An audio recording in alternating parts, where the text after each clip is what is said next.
Julia. Tristan. Stefano. George. Nick. Josh. Lockie. James. Andy. Sarah, Jen. Jack. Peter. Thing. Hema. And Bob.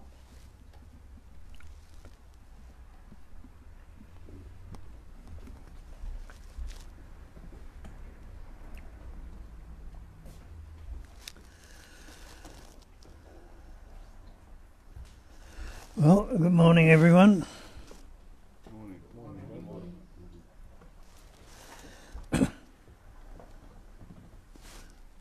And you all got a bit of an idea what we talk about by now.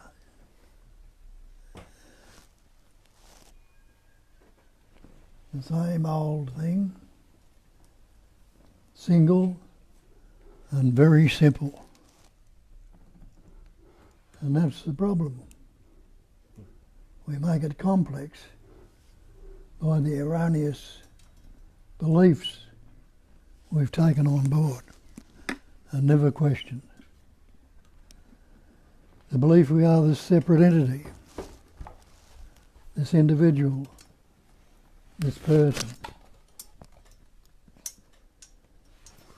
But the ancients have recognised it, and down through the so-called ages and the different traditions, said it's this, that and the other, are pointed out that it's non-dual. One without a second, not two. It is the one essence that's patterns, shapes, forms, expresses and experiences as everything. And that is all there is. If that is all there is, and there's nothing separate, you must only be that.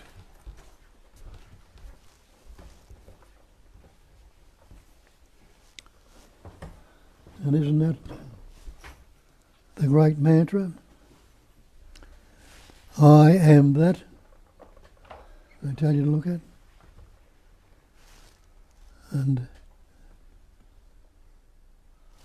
that is all there is. Everything must be that.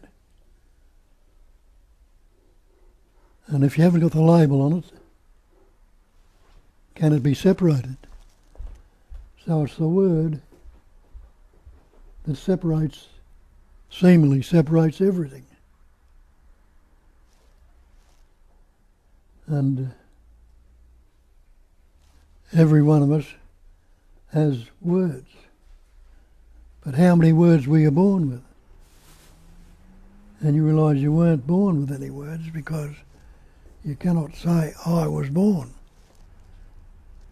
Because you don't remember. You didn't have any words, how could you say it? For the first couple of years of life, we didn't learn any words. So you learn that words have been picked up. And so much of our life are consumed by the words, taken by the words, and believed in the words. We've got these complex lives where we're fearful, we're anxious, we're unhappy. But does it need to be so?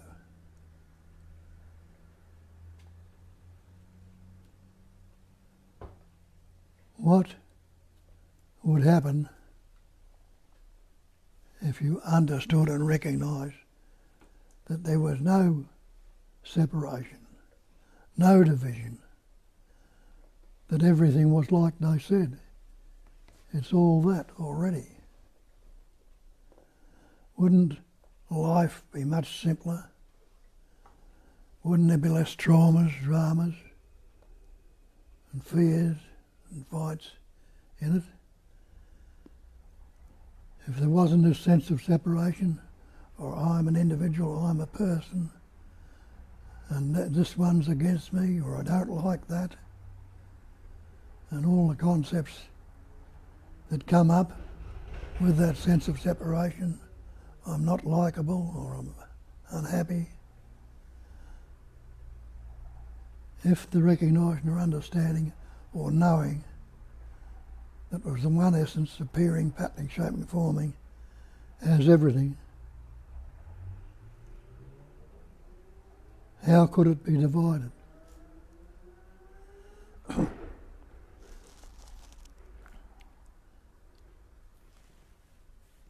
So you'll hear it said, they put the cart before the horse.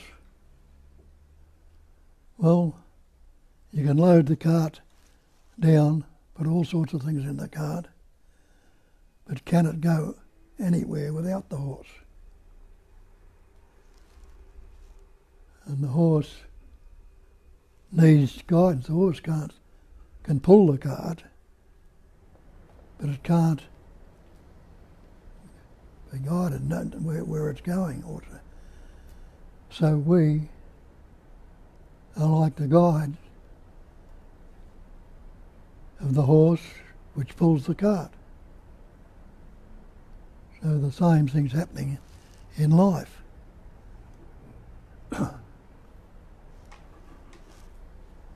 We think we've got the cart before the horse and think it's going to do everything, but the horse has the power to pull the cart,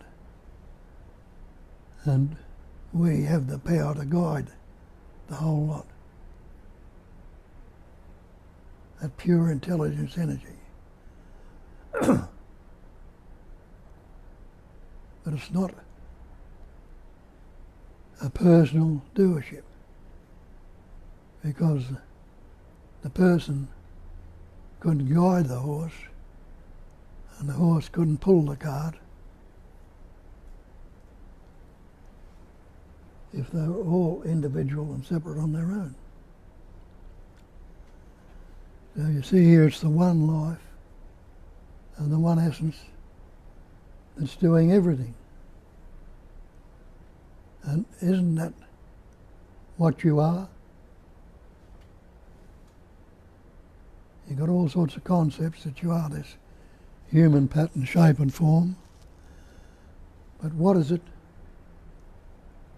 that's enabled any thought, any feeling or any experience or any movement to happen? If that life wasn't animating this body, breathing it, beating the heart, causing the thoughts to happen, all the thoughts, feelings and emotions. And that's what they point out, that there is only life. And you are the life.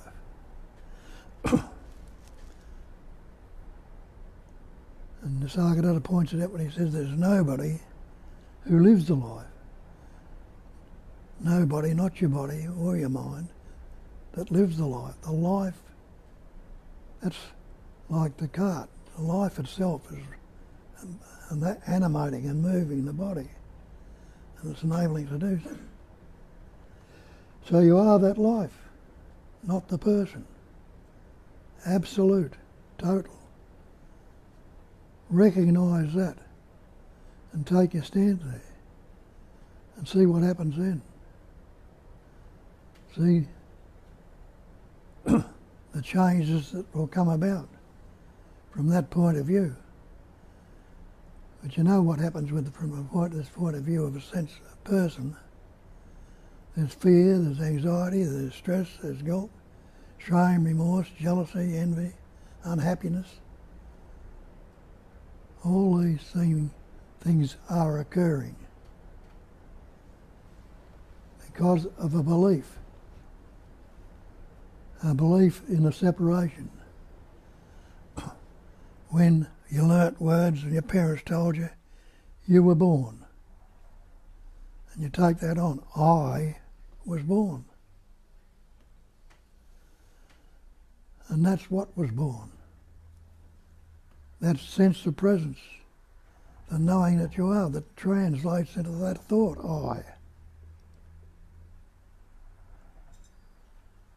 I means a separate entity, an individual, a person, one. And it is the one essence. But we take it in all these seeming separate patterns, shapes and forms, you say, to be individuals, persons. And when we learn words like I am, which is a translation of the sense of presence, the awareness of being present, which is with each and every one of you now. But we take that sense of presence to be personal. Somebody asks who you are, you'll say, I am Harry or Jack or Jane or whatever your name might be. Because that's what your parents told you.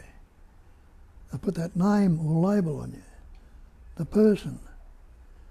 Instead of saying that I am the absolute, I am the totality, I am that I am, what is only that, everything is that.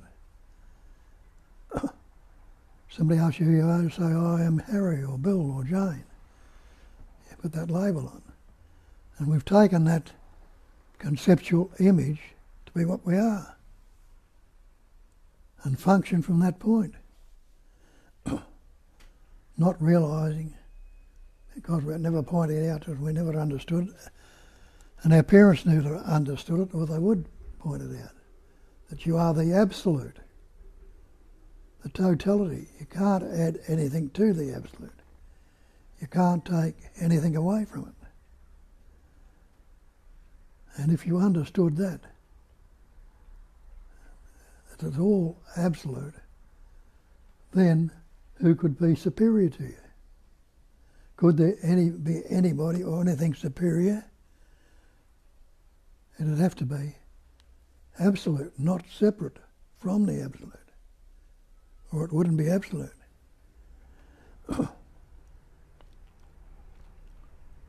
So we take it to believe we are this person, and we've separated ourselves into this human being.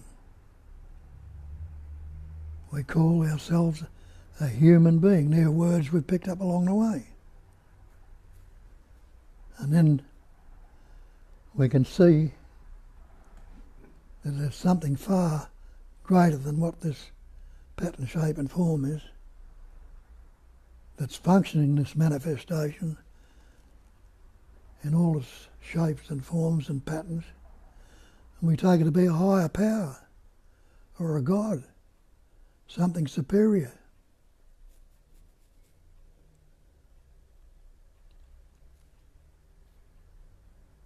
And so,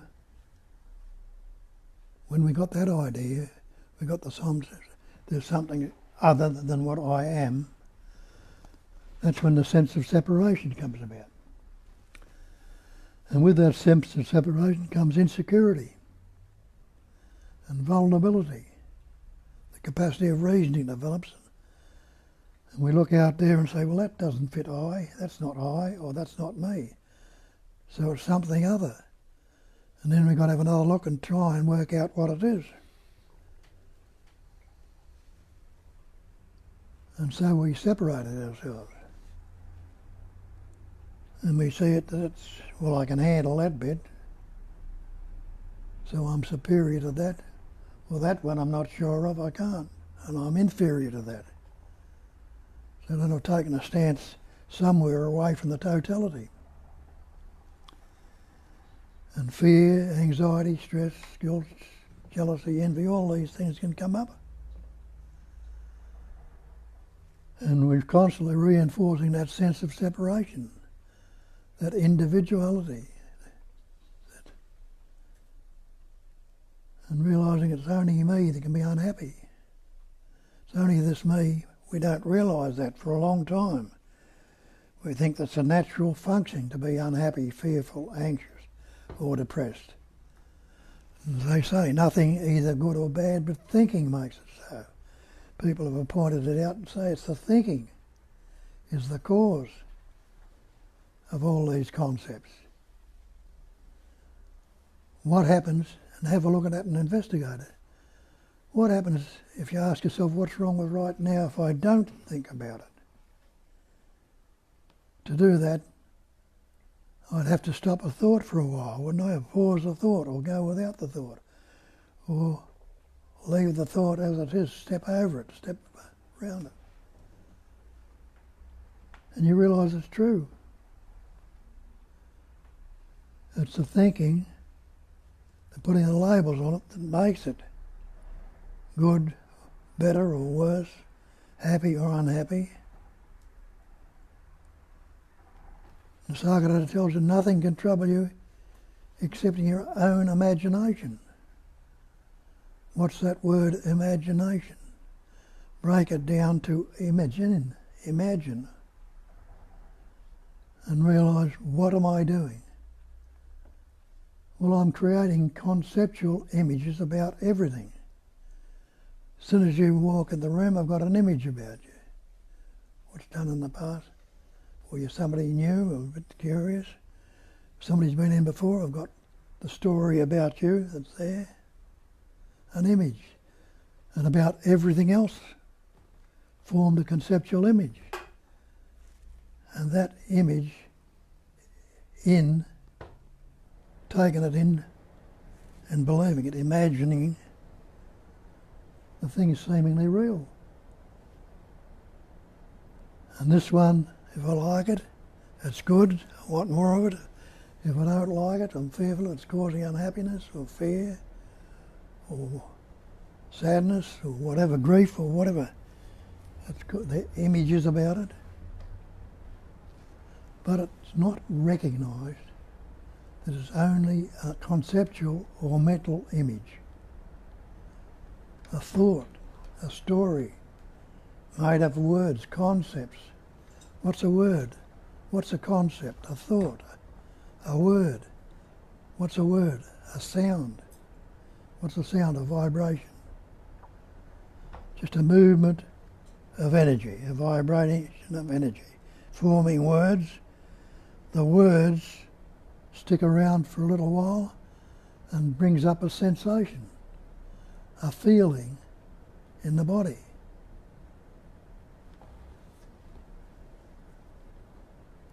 And that sensation, kept there a little bit longer, will become physical.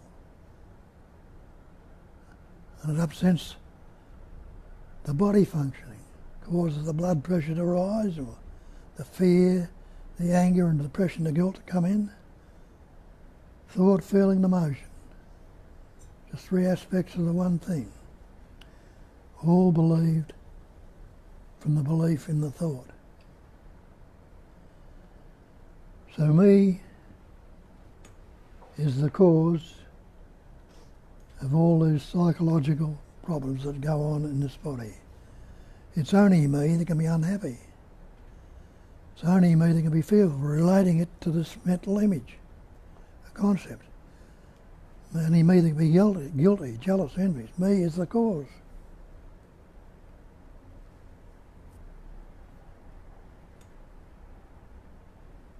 And me being the cause, I've learnt these words. I wasn't born with any words. And if I ask myself that question, what's wrong with right now if I don't think about it, what can I say without the word? Can I say it's good, bad, pleasant, painful, anything? And can I really say anything at all without a word? Without a word or a concept, we like the animals or birds. I can make a noise, whistle or sound or screech or carry on a sound which would be interpreted like it is with the animals, but I couldn't go into any long stories about this, that and the other, bringing the past into the present and the present into the imagination of the future, the stories carrying on. Everything would be just as it is, natural, effortless, and spontaneous. talk about it in the scriptures, they point out that it's non-duality, what they call non-duality. What does non-duality mean? It means one without a second, not two, not me and the other, but one without a second, one without the other, left in its natural oneness, not divided.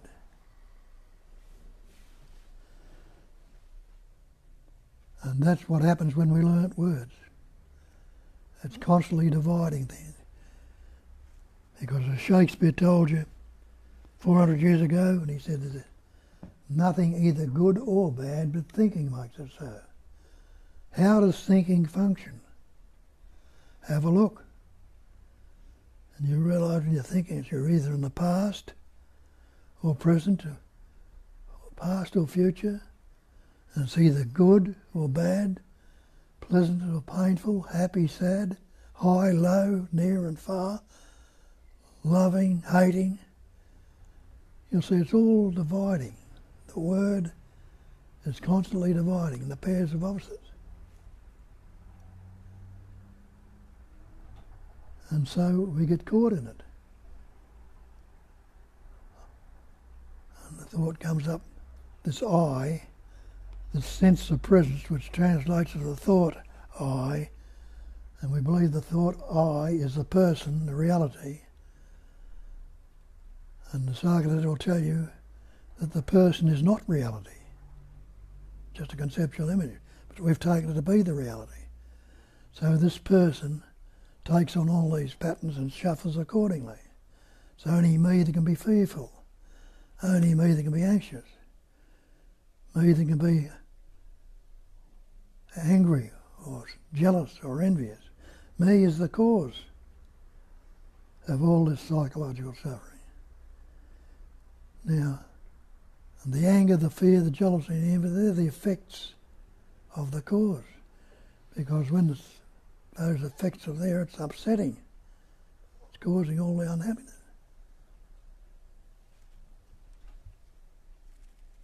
So, if me is the cause, and now are the effects of the cause, isn't it what they call so-called karma, cause and effect?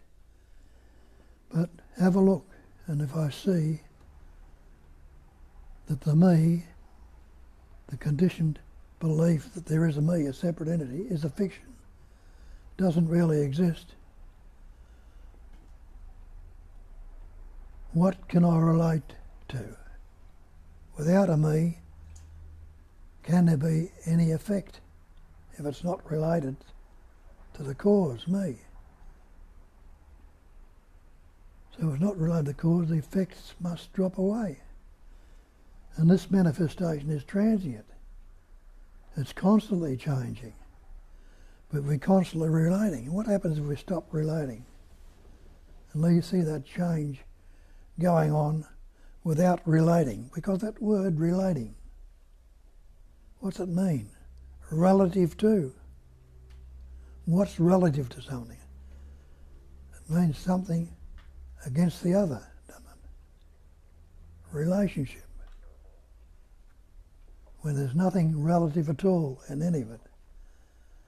Though right before your very eyes, it seems to be relative. It always has, and it always will, until it's questioned and recognised. You'll be locked into it all your life. But something, we start off, and then we start to believe there's got to be something more to this. And we've got all these scriptures and things that people have formed over the years, given us rules to live by and conditions in which to live. Instead of not realising what Moses on the mountain, when he had to take the message back to the people and form the tablets, the commandments, I'll take these back and get them to live by these, that'll make them right. But then he thought, well, I've got to tell them something, and they won't take much notice of me. What can I tell them? And it dawned on him right there and then. Well, tell them I am sent you. And he realised, well, I am that I am. He realised his true nature. The I am that was going to take the message back to him wasn't the person, wasn't the individual. It was that true nature, the relative, the actual pure intelligence entity, the absolute. And that's what needs to happen. You recognise the same as that was recognised there, that I am already that I am. That is all there is. That is all it will be. Not two, only the one. And have a look at it. When you question that I amness, Nisargadatta to stay with the I amness. And others will tell you, question it, see who am I? What is this I amness? Have a look and see. I am is a concept. It's a thought. But what's it represent? It represents that sense of presence. There's a knowing there right now with each and every one of you that I am. You don't have to start it up or kick it off. It's already there presently. I am that already. But instead, what have we done? We're putting it onto the conceptual image. I am Bob, the Australian, the good fella. And I'm not good enough. I'm fearful, I'm anxious. That separate entity. I need to become something. I've got to try and become. Not realising that being can never ever become, because becoming implies a future time. And when I investigate the concept of time and realise there's no such thing as time, there's no past unless I think about it, and there's no future unless I anticipate and imagine it.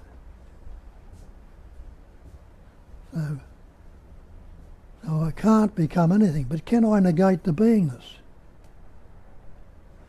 We'll investigate that and see whether you can. Can you tell me you are not being right now? You call yourself a human being, but if you take that word human off, take the word supreme off, try and separate the beingness, and realise you can't negate your beingness, that you are already and only and ever that. So that I am takes on a different tune, different meaning. There's a certainty and a resonation and a recognition in knowing that I am. Not the person, not the individual, though it's been reinforced from the time I learnt words at about 2.5, right up to when it is ever recognised. In the seeing through it, the stabilisation, it'll grow and it'll stabilise in you. And the old thinking patterns will die down. But they're habitual. And they've been reinforced day in, day out by our schools, our society, and everybody around us, and we take them to be real. So we can get caught in them for a while, out of habit. But the more it's recognised, and every time it's seen through, it's going to grow more steadily, the knowing and the intelligence that you are in you. You're going to resonate more soundly and securely until it'll come, you'll know for certain and absolutely that that is all there is. And see what happens then. See where that takes you to, and what can happen through that pattern and letting it do. So that's about what all the spell's about. So Some of you are recognising it and knowing it. You can mouth it, let it out. Others might hear it because it's a different words to what is said here in a clearer way, or whatever, or the same way, but it's reinforcing this. And others might have questions just coming to it and doubts. Well, if you do, you're pointed to look into this, you're brought to look at it. Must have been for a reason. Must have been you hasn't been satisfied with the way it was. But might help if you ask your question and bring your doubts out and see. And that's what we're all about. So away you go.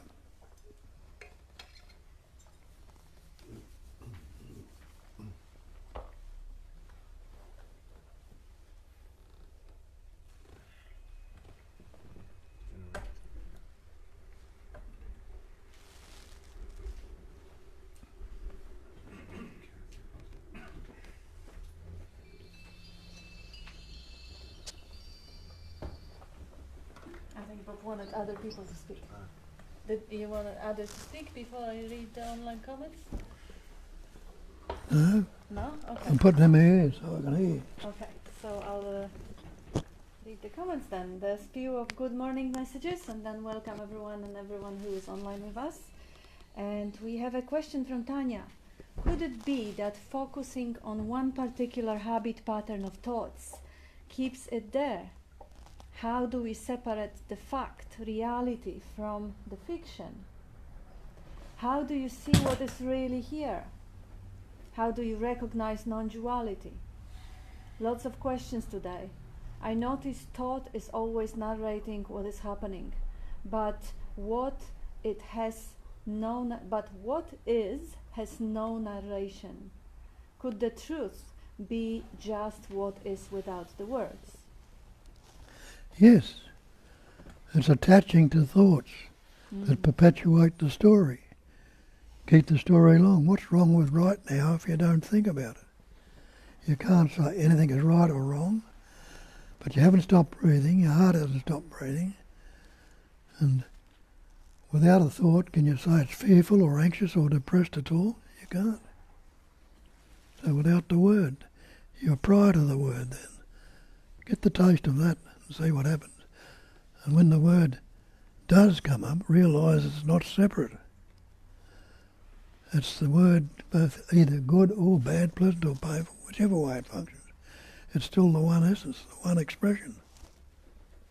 So if it, without the thought, you're home and host.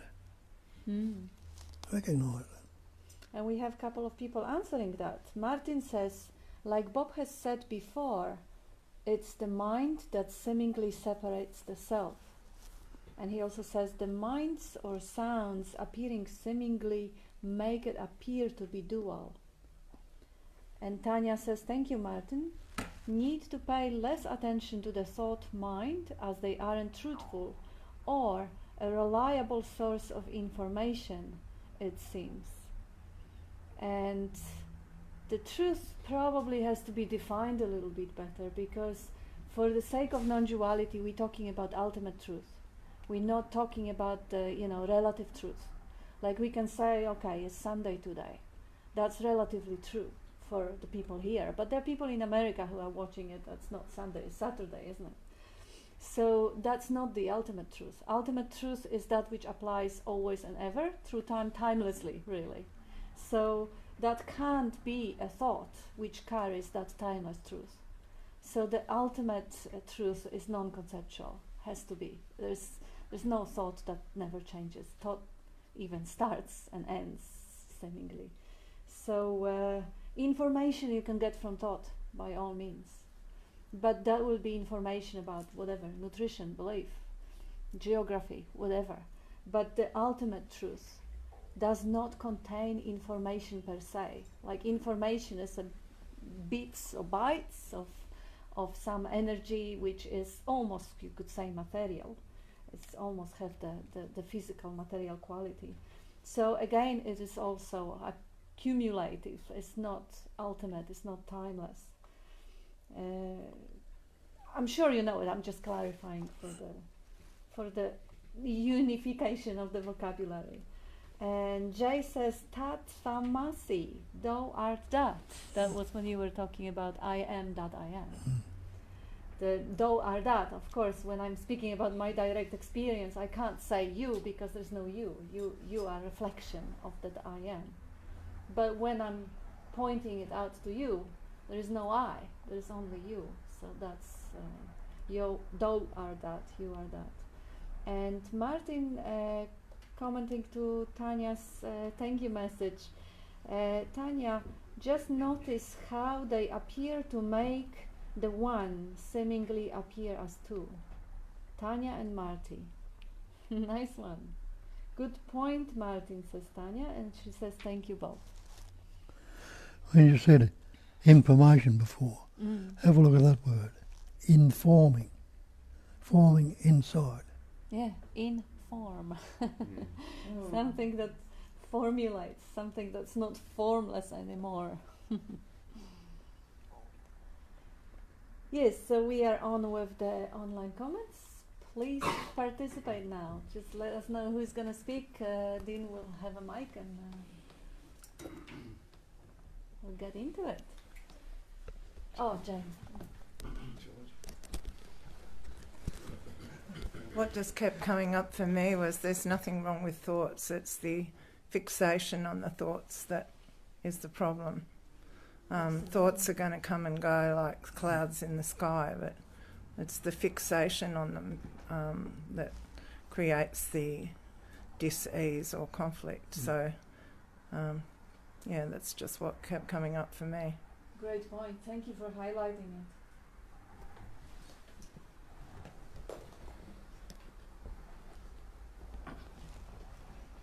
I love that you pointed that out, because when I hear the expression "full stop," there seems to be a never again. There's no attention ever. There's a full stop. That's like never again. Done. Never. And he was saying this morning, yeah, full stop is the end of the sentence. You're free, out of jail. No more sentence. The sentence is over. It's been served. Full stop. And so, yeah. Attention doesn't go to the thought, is what you're saying. Maybe was there a once and for all? Because I remember one time you said something that was like, whew, now. It's only now. Yes. Okay.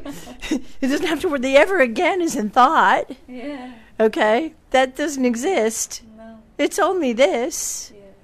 So if it happens again, because it's like, wait a minute, but 5 seconds ago, Yeah. I was attending. Oh no, it's now.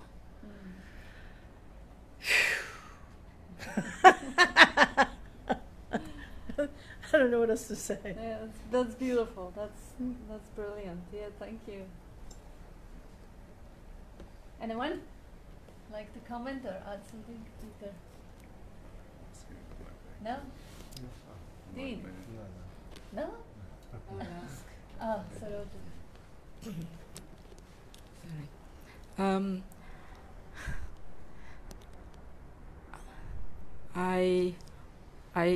My mind is here, and then my senses and my body is this side, and the divine consciousness is on this side. So how do I destroy my mind? Because when I destroy my mind, I know I will destroy my senses and my body. And how do I destroy my mind in order to be in the divine consciousness? Who wants to destroy the mind?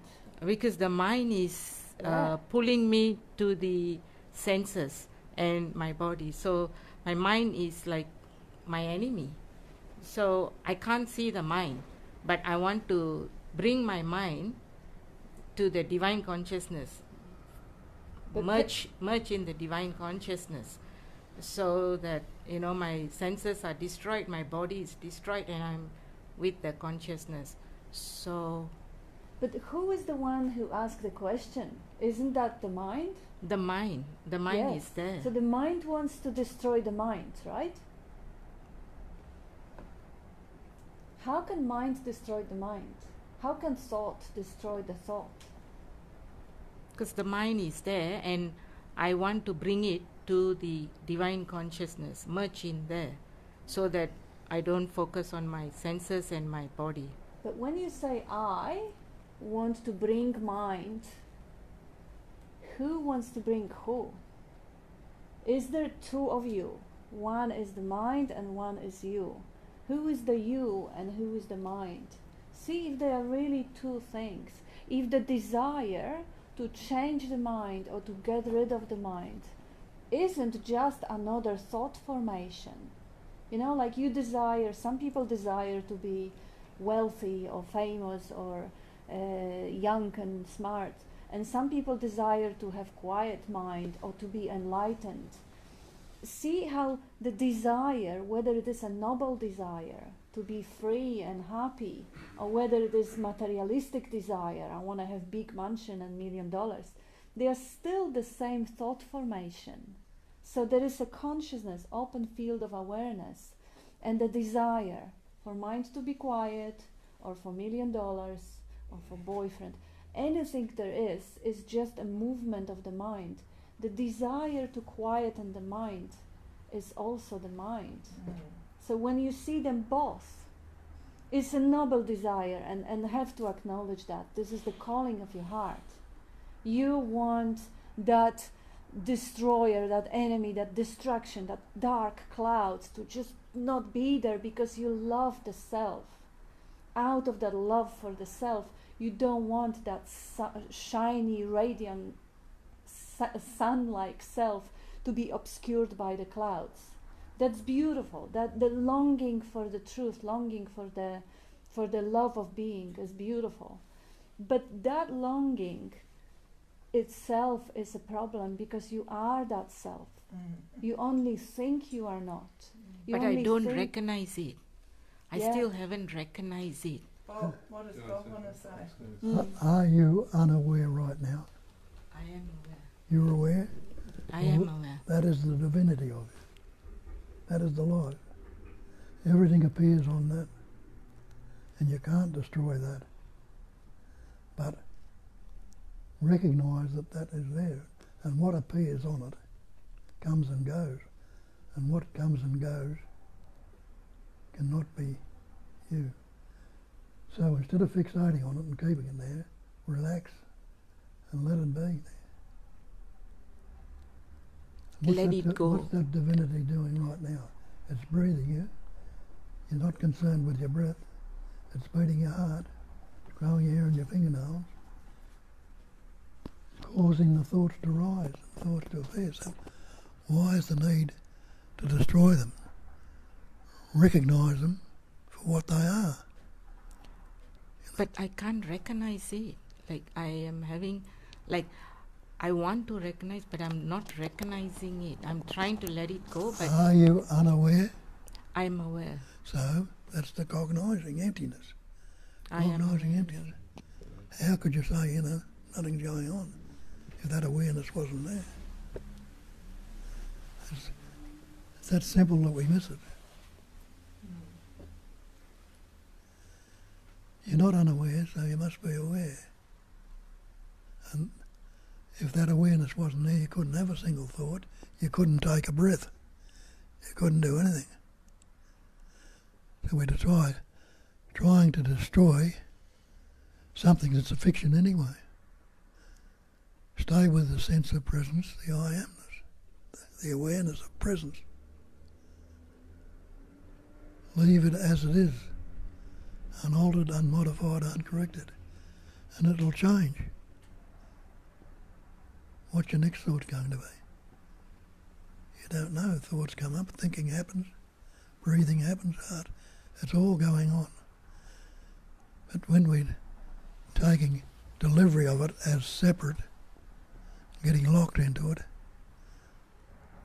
we're beating ourselves up with the word. Leave everything as it is. What's the earth doing about rolling around the sun? Is the sun doing anything about it? It's not.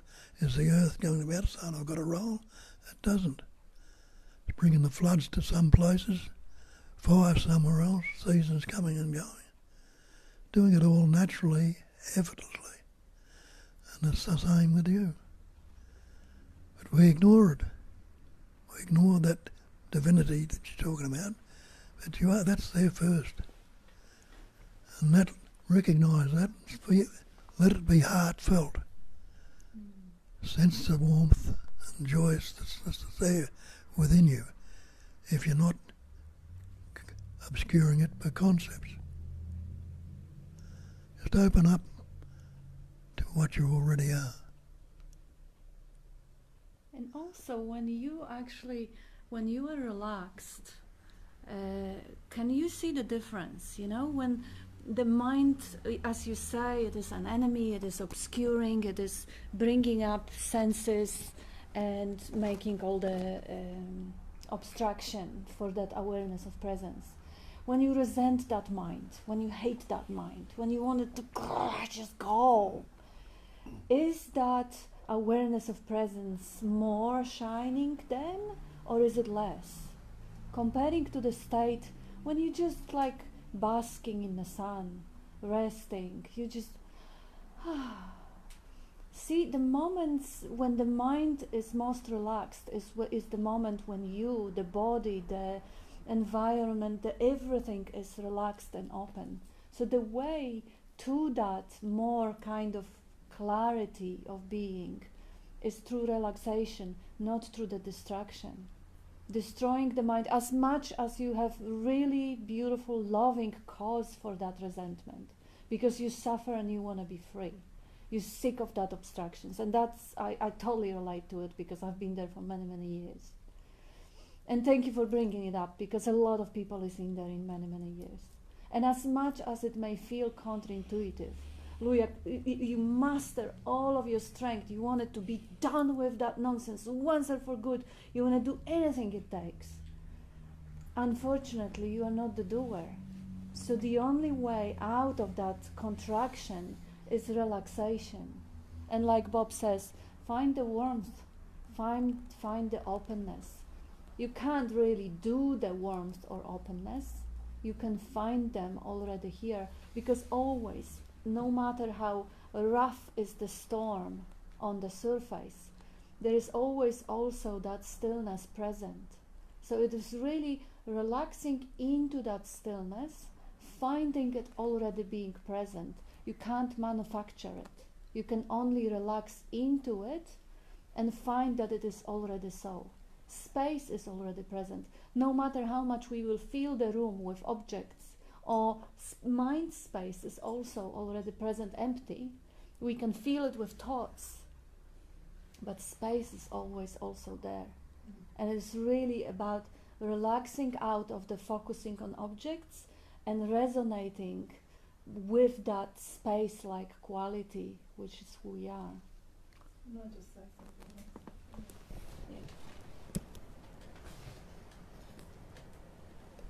Yeah, I think what has been helpful here is to see that when there's any conflict at all, it's duality.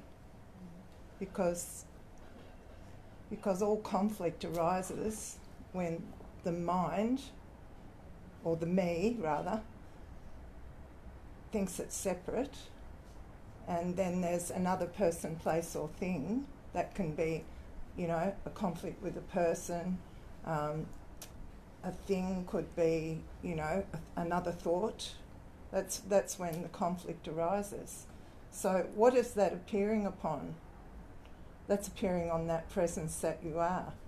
You say you want to destroy the mind. Well, as Kat rightly said, that's one part of the mind trying to destroy another part of the mind. And what that does is it perpetuates the story of me and the other thing. In this case, it's a thing. You want to destroy, the mind and be, and have you are the divinity, that is never gone. You are that presence or divinity or whatever name you want to put on it. So all the conflicts are happening, as Kat said, on the surface, of that presence that you are, or that beingness, as Bob says. So whenever there's a conflict, it's duality. And are you that? Are you the narrator?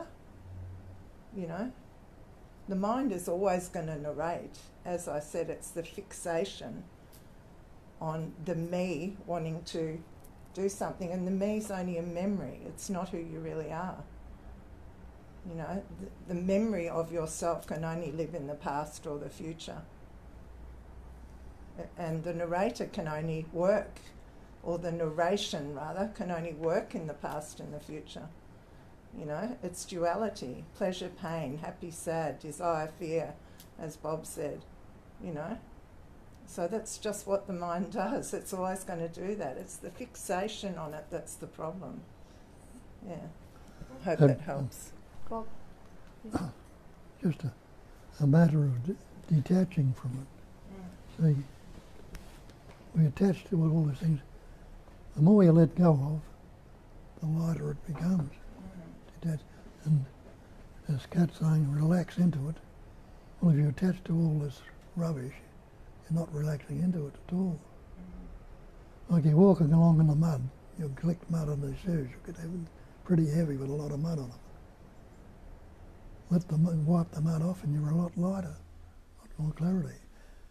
We attach to all these concepts, thoughts and ideas, fixate on them, and keep them there. Detached, let them be. Relax, let it rest in its uncontrived singularity. Simple as that. I think, sorry. So Roger, I think you're failing to recognise that the mind is limited in its scope. It can't do everything. In fact, it cannot ever do the job of describing who you are and where you are. It just can't do that. So, sorry. I'm not going to do that. I'm just going to put my hand over there. And, yeah. So know the mind's limitation. The mind is in fact only limited to this particular thought, and there's nothing else to the mind except this thought. But with this thought of me relative to something else comes the whole universe.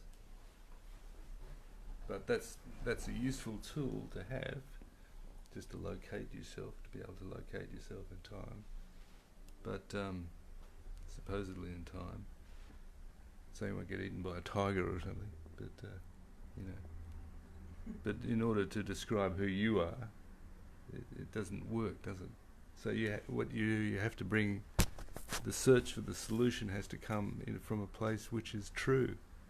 So you don't ever use the mind in its ranging thoughts, ranging here, ranging there. The problem of I've got to destroy the mind. That how you're wondering all the time, how are you going to do that? How am I going to do that? And what effect is it going to have? This is all the speculation of mind anyway, which is ridiculous. So, you know, as everybody else has said, when you look for the solution, look in the place where the solution is going to be, which is in the present moment, isn't it? Or in consciousness, or come into the recognition that you are the thinker of thoughts and not thoughts themselves. And yeah, I've lost my thought because of that. Thank you. Yeah. James. Question, Tristan? Thanks for sharing, because I really relate to what you were saying, and I was thinking about the same thing in a way. So yeah, I was just thinking, like, it's very counterintuitive, because in life, you know, something hurts us, we pull away, or we want something, we're hungry, we find something to eat. You know, it's like grabbing something or pull away from something, and that's difficult to. Just speak it up. It's like a habit. So when you feel this, or what you were describing, I think it's your instinct is like, go away. Like, we either fight it, like you were saying, I want to destroy it, or I want it away from me. And that's kind of our mind. Only two solutions. But yeah, whether you fight it or whether you run away from it, it seems to make it stronger either way. And I think the only way is to be with it, to be to be there and not push with the mind of come away or not even do that. It's very hard to. So I feel like I just definitely relate to what you're saying. And the other thing that I thought was just there's this thing called the Chinese finger trap. Have you ever seen one of those? So it's like a little net with like a tube, but it's woven. So when you put your fingers in it, you put your fingers in, but then you suddenly think, oh, I've got things to do. I need to pull them apart. As soon as you pull them apart, it grabs tighter and you can't escape. So the more you do it, you can't get out. So the only way to get out is to actually bring your fingers together. And that just somehow, in my mind, I was thinking like, you can't. You sort of like relax into it. It is what I was thinking of. But it's like just a physical little toy that can illustrate that a little bit. It's counterintuitive. Yeah, it's counterintuitive because everything, like, I've got to pull my hands out as I put them in. And, but you sort of do that. Yeah. God running around shouting, save me, save me. Yeah. It's funny anyway. Yeah, I think most people in this room have probably felt this at a point in time. Mm-hmm. And if you reflect on your life, when you were a child, did you feel like this? Probably not, right? And then you went through a period of time where you just lived and life brought you maybe into this work, and then all of a sudden this feeling came up. But that's all changing, right? And so this too will change, and this too is like a part of that one life process. So just, it's neither good nor bad, right? Just sit with that feeling of trying to destroy the mind. Maybe even really try to destroy the mind and see what happens, right? And it'll just do what it's going to do. There's no you that has any free will anyway, right? So just recognize that, and it will change. It most definitely will change. And what remains after that change? And you won't change it because there is no you. You can't do anything because there is no you. So what happens is the truth eats away the lie, or that presence eats away the lie, So you don't have to do anything. Just watch. And connect also with that, with that motivation for this feeling, because it is beautiful. I mean, it comes from the place of longing for that completeness, fulfillment. It comes from the place of your own love for your infinite self. So it is, if you actually recognize that all that frustration comes just from that, and you recognize that there's love behind it, and then you just rest in that love, and you appreciate this is just another way love manifests itself. It's hard to believe when you are in the beats of anger and despair and frustration. It's hard to believe that every movement of life is really movement of love. But that's what Nisargadatta said in one of his most beautiful one-liners. And that's really what every sage and seer, Jesus and others recognized. And you can recognize it and know it directly. That this call for love is also a way love is making itself obvious and known and putting itself in the center. It is, a call for love is knowing love and calling for it. Otherwise, there would be no longing. And I have another couple of comments from people who are with us. Rosa says, yes, it is that simple that we miss it. And she puts a love heart. And Jai says, you don't need to do anything but observe.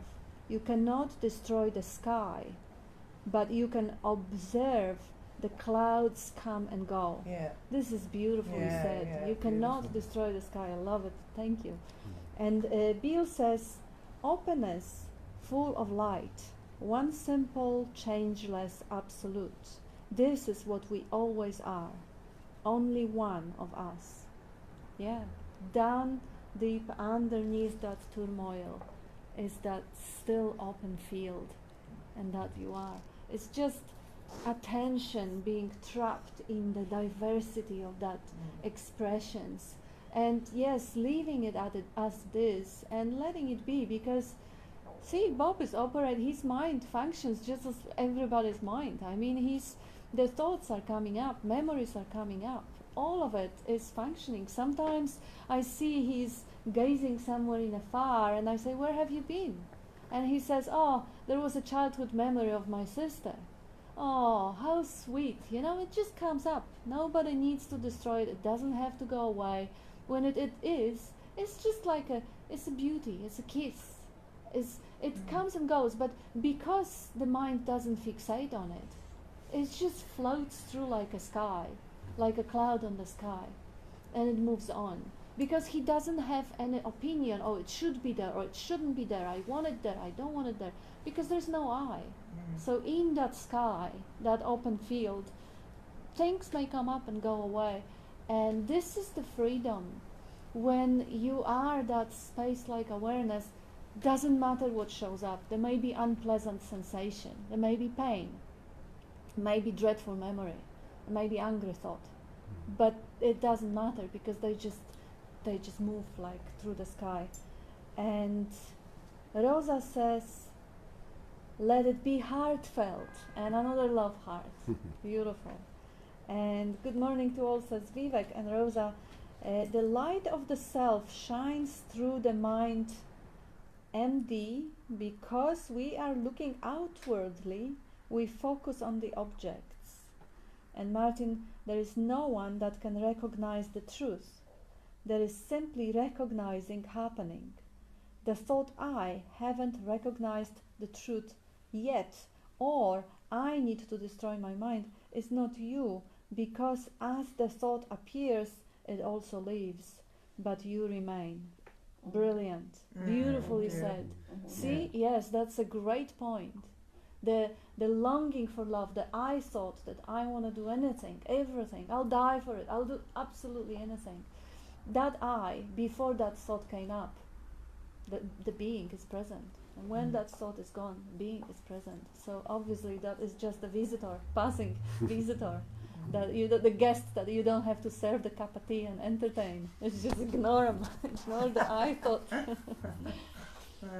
And I love how you really responded when someone said, you know, when you were a little child, everything was just beautiful, right? Well, that's who you are. Yes. You know, and that's what Jesus said, become like a little child. He didn't mean, you know, be childish. He meant, you know, childlike awareness. That's what he meant. You know, and yet that resonated with you, that you really felt that. I could sense it, you know. That's who you are. Come back to that.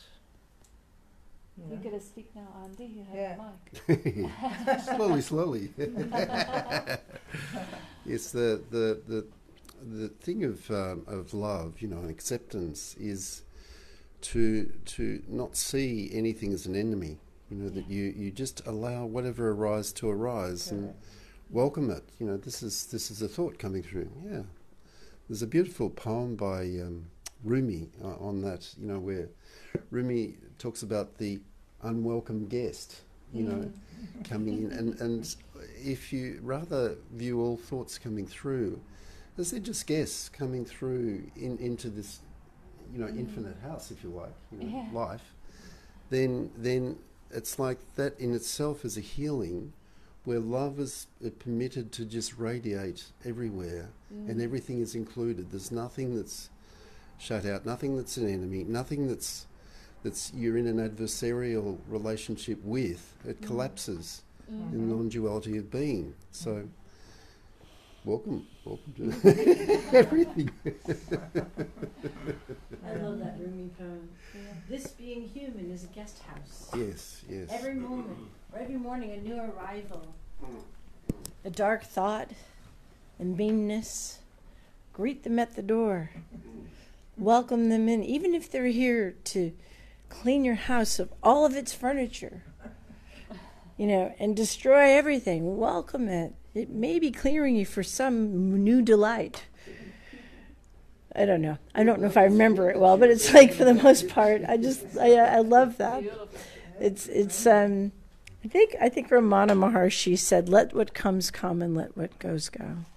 Yeah. And if I'm letting like, all right, so damn it, there's this attention to thoughts, and I'm like, I don't want to be attending to thoughts. Now I don't want to, so now I'm attending to the fact that I don't want to attend, and like, so, Having a response to that. yeah, and I don't like that. I don't like that. I don't like. Okay. And what if instead of trying to fix it or resist it, which makes it what? Persist. I think Carl Jung nailed that. If what you resist persists, if I'm, instead of being in resistance to it, it's allowed to come and it's allowed to go, and it can all be. Yeah. And there's Ellen? Otherwise I have a couple of comments from online people. There is one from Keith. He says, no indulgence in preferences. That's a nice inspirational thought. The preferences will arise, but don't indulge in them, because that's what keeps them longer. And Zulma says, be long. Instead of belong, be long. And Keith, don't try to choose which thoughts you will allow yourself to have. Yeah, that's a great point. That's what Andy was saying in Julia. Either love them all or love none of it or ignore all of it, but just don't discriminate, because the moment you say, oh, this is a loving thought, this is not loving thought, according to who? Who is the judge there? Now you have the reference point again. This is good, this is bad, this is pleasant, this is painful, and welcome back to hell. So as Nisargadatta says, the dream is not your problem. Your problem is that you love one part of it and not the other. You love one thought and not the other. Love them all or none of it. It doesn't really matter whether you love all of none of it, so long as there is no discrimination of what's allowed, what's not allowed. So thank you, Keith. That's a good point. Don't choose which thoughts you will allow yourself to have, because that means there is a chooser or choice maker. And Byron says, how about putting lipstick on a pig? Yes, faking it we have been in all our lives. Yeah, that's funny, but I don't quite understand. I don't know if anyone understands putting lipstick on a pig, faking we have been in all our life. That one which fakes anything is not the true self. Everything is true in its essence, but not in how it appears. If you happen to be an actor or fake things, that's just a costume, that's just the expression. But the source of life, which causes pigs, lipsticks, and faking, is who you are, not the expression. Julia, did you want to comment? No, I was like thinking about what you would, like you mentioned the word heaven. Well, welcome back to hell, right? And what is that Sing Ming? You know, is it hold no opinion for or against? Okay, so it's like if he said when there's neither love nor hate, when they're both absent, clear and undisguised, make the slightest distinction, however, and heaven and earth are drawn infinitely apart. Yep. So another quote I once heard about heaven and hell that I really liked was, heaven is an acceptance of what is, or this moment as it is, and hell is wanting it to be anything else. But another way to say the same thing, at least about heaven, if you go to the biblical ideas of heaven and hell, where do they put hell? It's in form, isn't it? It's like down in the center of form, the earth. It's right there in form, okay? In form, making it in form. And then in heaven, where are we? We're in space, aren't we? Up like the clouds or somewhere. That's the visualization that they create. It's out there, somewhere up there. I go, it's not here. It's space or whatever. So this heaven is the space-like being or awareness that is, and when we're in hell, we are in form, in the thought. And there is none. It's all bullshit anyway, but you can see it that way. Like, Beautiful, it's a bullshit. Nice. thank you. Nice. I think hell comes from an old English word, held off, build a fence around. Separate. Ah, I see. Cool. Yeah. Fenced off the infinity. And we have Keith says, those are all preferences, wanting to choose, imagining you can choose. Absolutely. Yep. Pain comes from opposition of two ideas too, doesn't it? One idea opposed to another, which are both untrue. You hold. Yeah, the biggest idea is the me. Can you pause it? The biggest and most deeply ingrained idea is that me is separate and that it has any power whatsoever.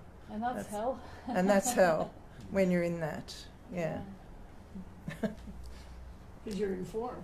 There's a me. That's Yeah. it. That's it. Yeah.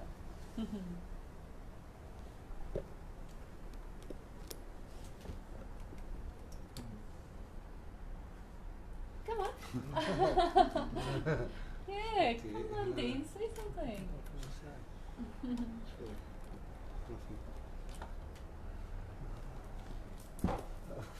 Jeez. See what comes up. Well, Open your mouth and the Father will speak.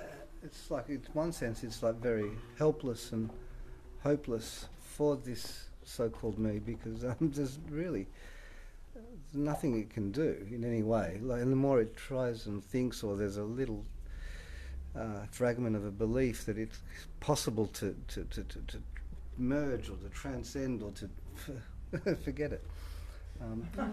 You might get a really good trippy experience or something like that, and then you think you're on the right track, and then you engage more, and it's just like endless games. But there's a message, like we're all here, and there's this message that Bob says so clearly about everything that you've said, Bob. Like there's a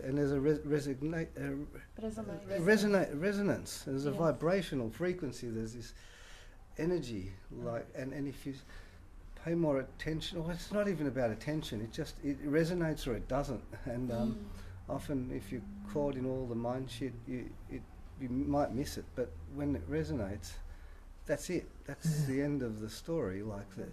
There's no tactics or ways to go about doing anything, because the resonation is, and that's the heartfelt. People are saying heart and love, and to me it's just that resonance. It's like a frequency almost, and you tune into it, but you can't choose to tune into it. You shut up a little bit, and it tunes itself. And Bob's like the tuning fork, and that's all I can say. Thank you. I like that tuning fork. And I have Keith says, hell is imagining you are responsible for the choice. Imagining you are a separate individual who can make a choice. Absolutely. See the consequences, if I make the choice, I can make the wrong choice, and I can screw my life, and everything can go bananas. And the whole idea of responsibility and choices. You go on, Julia.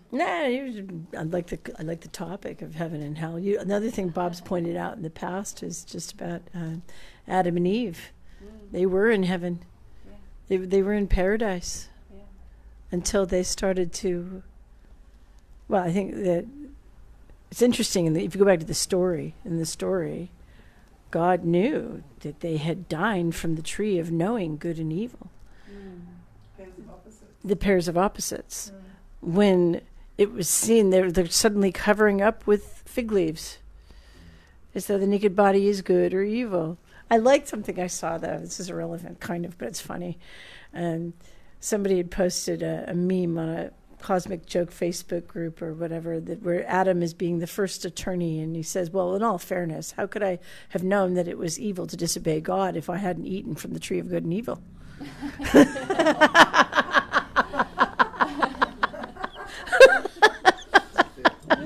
That's a good point.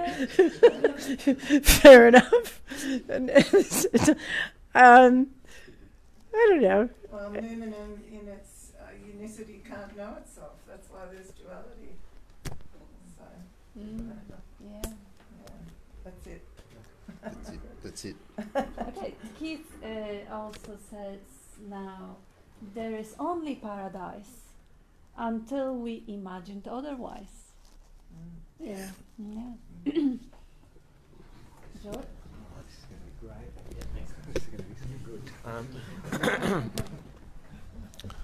I just like to say, I'm the most confused one out of everyone here, and I'm the least enlightened, and so The most confused and the least enlightened. all the depth of human confusion possible, I feel I have uncovered. I mean, felt, and so I have no wisdom to offer here.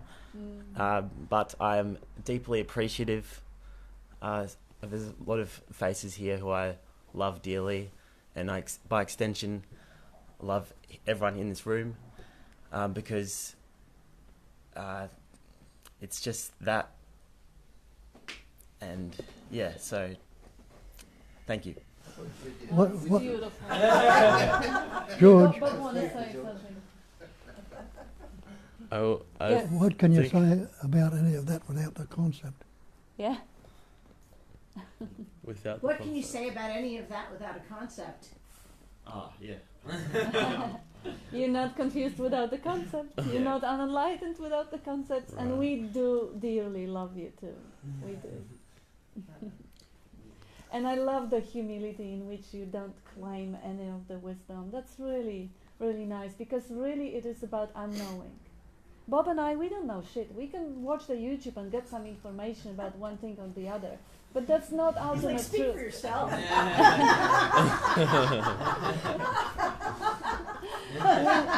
know that we are. That we know. Move over, George. Am I going to the corner there? Okay, so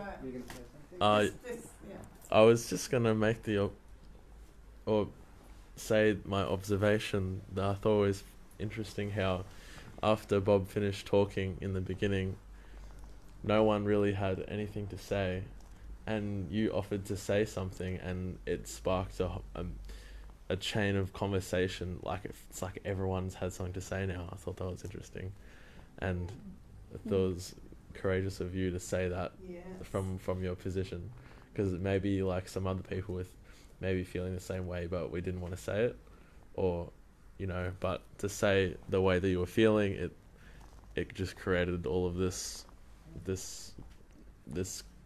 communication for everyone.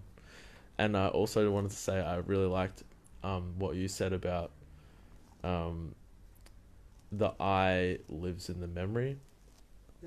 The me lives in the memory. I've never thought of that before, about the way that there's the present and the past. Sorry, the past and the future, which are duality. I've never thought of it like that. And the present is where there's no memory, really. Like if you're thinking, well, you're not even thinking.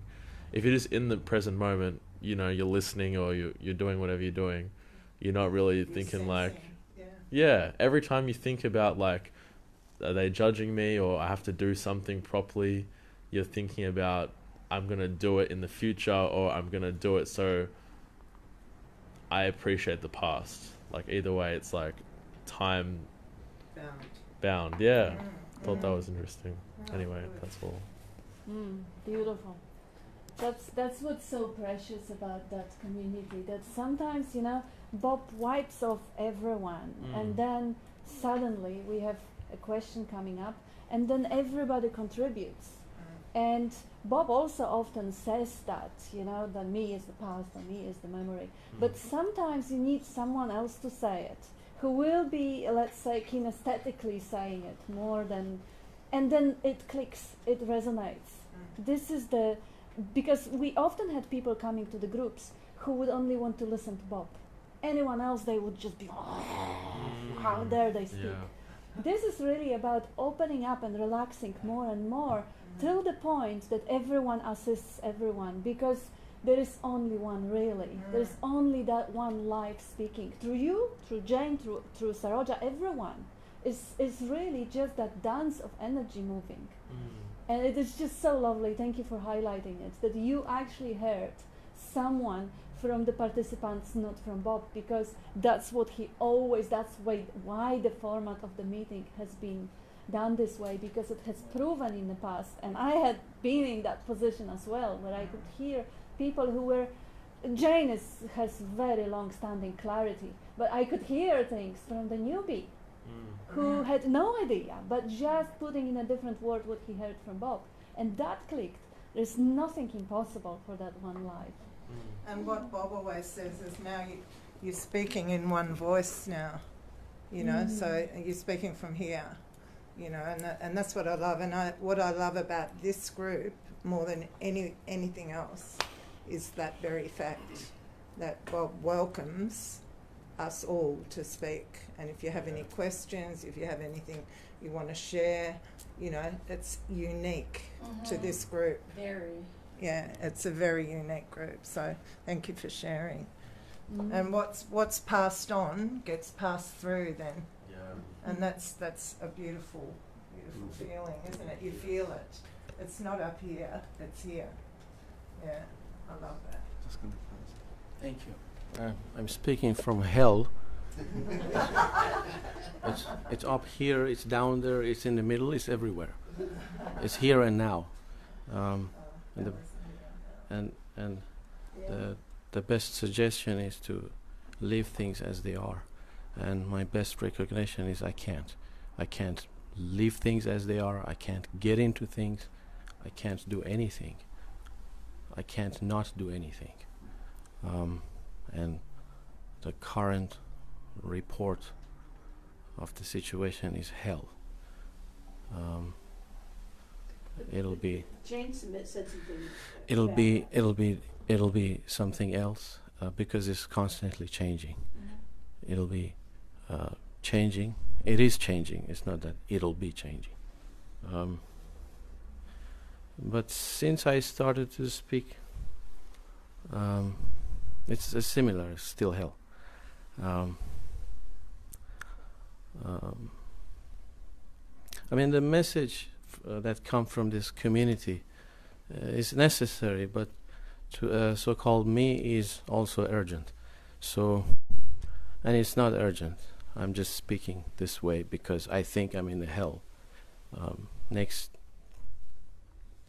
time it'll be different, and because I know for a fact that my background interest is this.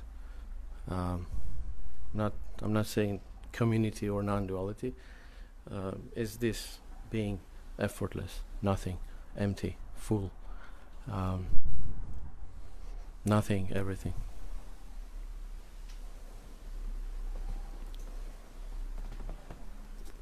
I think the reason that you're in hell is because you're still the architect of your own fate. You're still the master. You've still been trying to be your own teacher. If you just for a moment just gave up and let Bob take over, or Dean or somebody, just guide you a little bit and really listen, rather than continually being the architect of your own fate, your own teacher. I think that's what the problem is, my man. I love you. Totally love you. You know, you're fine. You're perfect. Yes. I can see you right now. Do you get my meaning? Not at all. Okay. Let me give it a shot. It's just a shot. But I think Jane said something right after you'd spoken, and she's like, you can't be in hell in this moment, in this nanosecond, because well, what's wrong with right now if you don't think about it? And if you're in hell, you've got thoughts. It's kind of, you're in form, right? You're attending a lot to the thoughts, and you're buying a lot into the thoughts. And you're really like, no, not thought. No, I've got thoughts about my thoughts about my thoughts now. I'm really thinking, and I'm resisting. You're resisting, and you're like, not this. So here's this, don't take it the wrong way, okay? Go to hell, okay? Go there and allowing the hell, turning up the volume of the heat and just allowing, but don't, just allowing yourself to stay with this hell for a moment, welcoming the hell. That's what I meant by that, okay? If you're allowing the hell, does that make sense? Then you're not in hell. You're with what is, and it's okay. Does that make any sense, or how does that do what I think? If you can embrace this, welcoming, like we were saying earlier about the Rumi poem, The Guest House, you were the awareness, not the contents of it, right? So if you're seeing that hell is happening, okay, and you just say, oh, look at that, oh, and you let it be. All things must pass. Yeah, it'll just be, and let it be as it is, and then, it will pass. This too shall come to pass. There's a story somebody once said to me when I was in hell. Okay, I like the story. It's a story of a great king who was very popular in his kingdom, and they wanted to give him a gift, but what do you give the guy who's got everything? So they decided to give him this like special ring that had a locket in it, but he was advised, you must never open the locket unless there's like no other way out or whatever of a situation. And so he goes on through life and goes to the wars, and finally comes to this one war where like all of his soldiers and everybody working for him has been killed, and now he's ducking into a cave. And he's watching the approaching army, and they're coming after.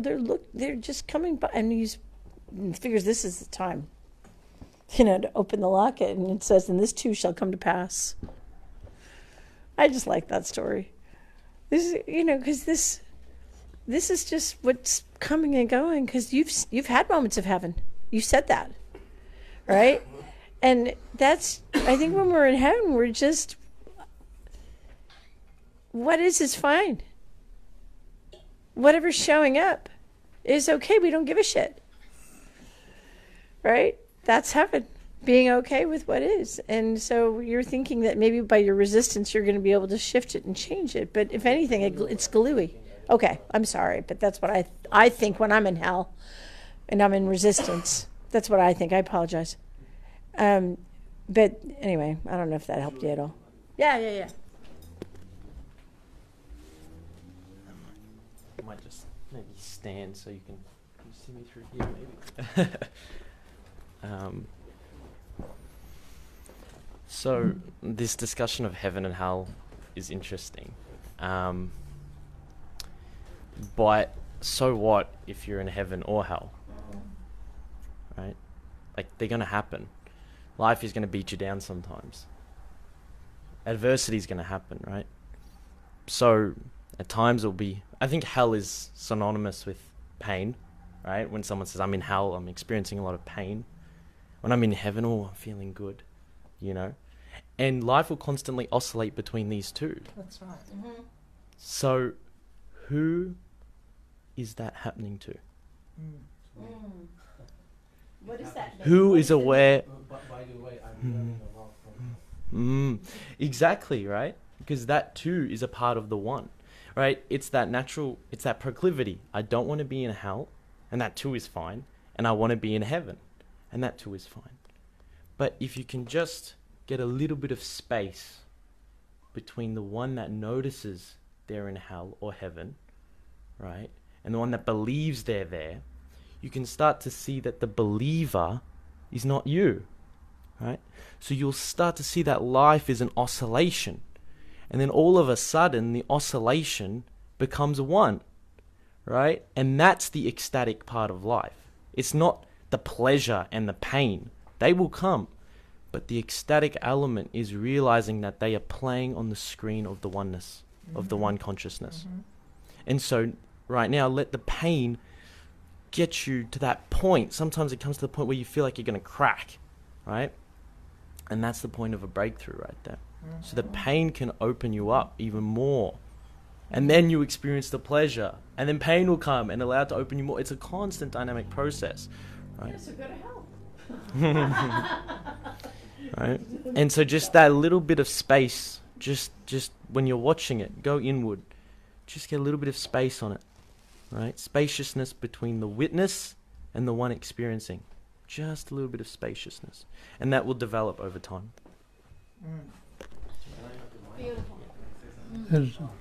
Bob wants to say. Yes, Bob. One of the Psalms, I forget which one, saying, "Whither shall I flee from thy presence?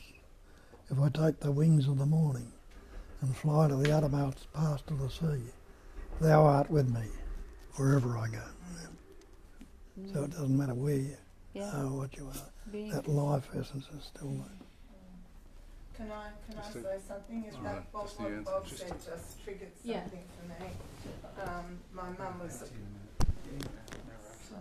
mum was a poet. My mum was a poet, and one of her favourite poets was Francis Thompson.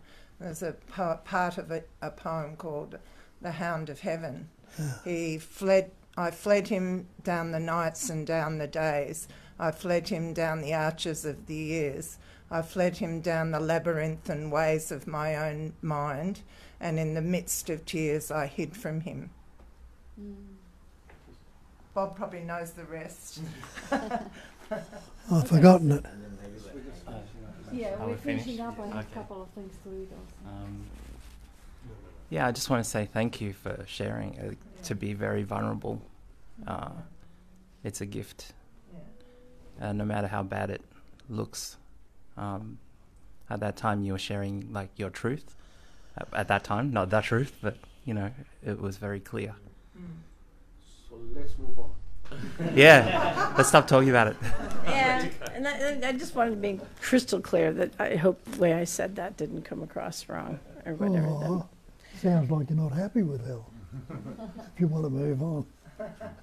Yeah, I do actually love what you said, Heyman, because that's crucial, that you're learning a lot in the process, because you are obviously observing what's going on. So the part of awareness is actually clear to see the hell and to see what's happening. And just in parenthesis, I hope that I keep my physical body intact until the end. Amen. Amen to that. Yes, I hope and wish you that with all of my heart. And we have a couple more comments because we already a few minutes over time.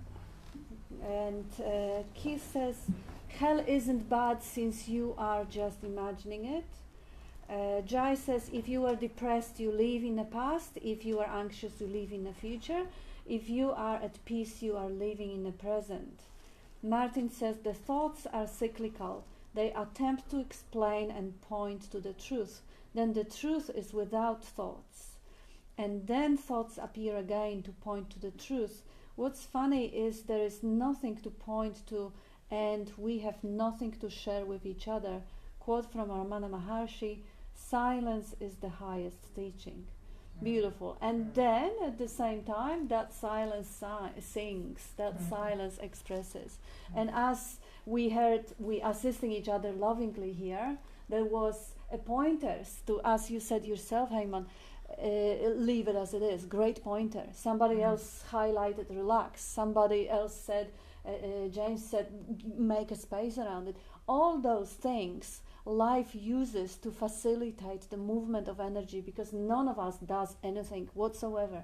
Nobody gives the pointer, nobody responds to them. It's just by resonating the whole energy flows. And that's how it dances, and we can appreciate it or depreciate it. Right? So if you see the beauty, it is easy to love it. And Jay says, oh, we read that. And now we have Ram. It is that divinity that you are that enables thought to even arise in the first place. How many thoughts can corpse have? He quotes Sailor Bob. Attention is everything. Where is the attention going? When the attention is directed towards this story of me, divinity or God becomes another character in the story. What's a brilliant point. Thank you, Ram. And Keith, that we read, Keith says, hell isn't bad since you're just imagining, it is just a word. JB says, the harder you try to get out of hell, the longer you stay, because you are feeding it your attention. As soon as you allow it, you are no longer feeding it, and it will no longer have power. And Jay says, hell is the game you've chosen to play badly.